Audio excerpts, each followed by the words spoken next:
Dan, check mo maigi. Dan, ganito gawin natin, check mo maigi. Ang gagawin mo, di ba? Ito yung 01 na account mo. Tapos ito, nalagyan mo na rito. Ito, hayaan mo nang lumaki. Ayan, palakihin mo na yan. Tapos ngayon, ang gawin mo, bili ka rito ng 02, number 2 na account mo. Tapos, ang lagay mo dito lang, di ba si George papasok? Dito lang si George. So, yan, left and right mo yan. Meron ka diyang 1515. Tama, di ba?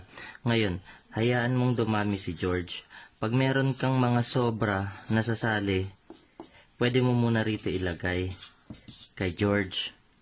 Kung pares-pares ka naman dyan, kumikita tong account number 1 mo. Ngayon, pag may pera ka na naman, tsaka ka na naman bibili rito, number 3. Ayan. Tapos dito, ayan. Dito ka lang ulit maglalagay. Ayan. So, dito, papalakihin mo yan.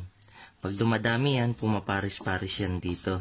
Kumikita ka rito ng 1.5. Tapos, ito, paparis din doon. So, kikita rin ito. So, pag may isang pumasok, paris dito, kita to ng 1.5. Paris doon, kita to ng 1.5. Ngayon, pag may pera ka na naman, bili ka na naman dito, pang number 4 mo. Same lang, left and right. Pero ang lagay mo, left side lang. Tapos paramihin mo. Dumadami yan, pumaparis-paris yan dito, kumikita to. Tapos lahat ng yan, paparis din doon, kita rin to. Tapos ito, paparis din doon, kita rin to. Pag may isang sumali, paris dito, kita ka 1.5. Paris doon, kita ka 1.5. Paris doon, kita ka 1.5. Clear? Pag may pera ka na naman, pwede kang bumili pang 5.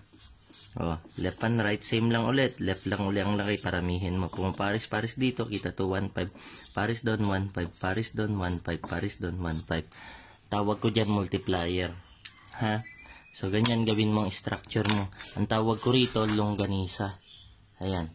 1, 2, 3, 4, 5. Open lang parati yung right side mo.